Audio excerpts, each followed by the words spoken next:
আসসালামু আলাইকুম ওয়া রহমাতুল্লাহ। অনেকেই জানতে চান এমন কোনো আমল আছে কি যার মাধ্যমে আল্লাহ তাআলা হঠাৎ রিজিকের ব্যবস্থা করে দেন। প্রথমেই একটি গুরুত্বপূর্ণ বিষয় পরিষ্কার করে নেওয়া দরকার।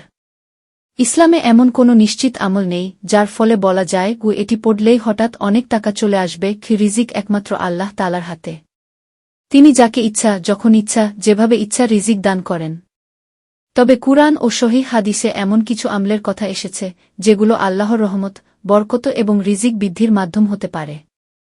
আজ আমরা এমনই একটি গুরুত্বপূর্ণ আমল সম্পর্কে জানব। মূল আলোচনা। আল্লাহ তাআলা সূরা নূহে বলেছেন, তোমরা তোমাদের প্রতিপালকের কাছে ক্ষমা প্রার্থনা করো।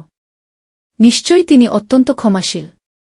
তিনি তোমাদের উপর প্রচুর বৃষ্টি বর্ষণ করবেন, তোমাদের ধনসম্পদ ও সন্তানসন্ততি বৃদ্ধি করবেন এবং তোমাদের জন্য বাগান ও নদীর ব্যবস্থা করবেন। অর্থাৎ বেশি বেশি ইস্তিগফার বা আল্লাহর কাছে ক্ষমা প্রার্থনা করা রিজিক বৃদ্ধির অন্যতম কারণ হতে পারে। আমরা প্রতিদিন অসংখ্য ভুল করি। সেই ভুলের কারণে অনেক সময় জীবনের বরকত কমে যায়। কিন্তু যখন একজন বান্দা আন্তরিকভাবে তওবা করে এবং ইস্তিগফার করে, তখন আল্লাহ তার জন্য কল্যাণের দরজা খুলে দেন। আমলটি কি? সবচেয়ে সহজ ও প্রসিদ্ধ ইস্তিগফারের দোয়া হল আস্তাগফিরুল্লাহ ওয়া আতুবু ইলাইহি। অর্থ, আমি আল্লাহর কাছে ক্ষমা চাই এবং তার কাছেই ফিরে আসি। আপনি প্রতিদিন 100 বার, 300 বার বা নিজের সামর্থ্য অনুযায়ী নিয়মিত পড়তে পারেন। গুরুত্বপূর্ণ বিষয় হল শুধু মুখে নয়, আন্তরিক তওবার মনোভাব নিয়ে পড়া।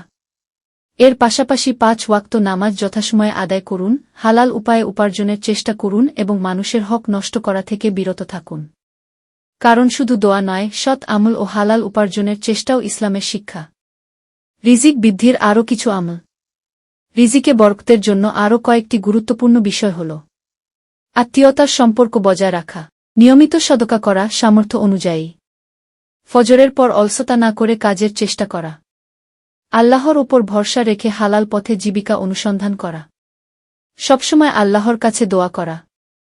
মনে রাখবেন, অনেক সময় আল্লাহ আমাদের প্রত্যাশার চেয়েও ভালো উপায়ে রিজিক দেন।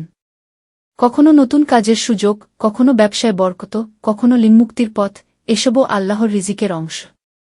সমাপ্তি। প্রিয় দর্শক, ইসলাম আমাদের অলৌকিকভাবে ধনী হওয়ার নিশ্চয়তা দেয় না, বরং শেখায় আল্লাহর উপর ভরসা, হালাল উপার্জনের চেষ্টা, নিয়মিত ইবাদত এবং বেশি বেশি ইস্তিগফার করতে। আসুন আজ থেকেই প্রতিদিন নিয়মিত ইস্তিগফার করি এবং আল্লাহর কাছে হালাল, বরকতময় ও প্রশস্ত রিজিকের দোয়া করি। আল্লাহ তাআলা আমাদের সবাইকে হালাল ও বরকতময় রিজিক দান করুন। আমিন। ভিডিওটি ভালো লাগলে লাইক দিন, শেয়ার করুন এবং ইসলামিক বিষয়ভিত্তিক আরও ভিডিও পেতে আমাদের পেজ বা চ্যানেলটি অনুসরণ করুন। আসসালামু আলাইকুম ওয়া রহমাতুল্লাহি ওয়া বারাকাতুহু।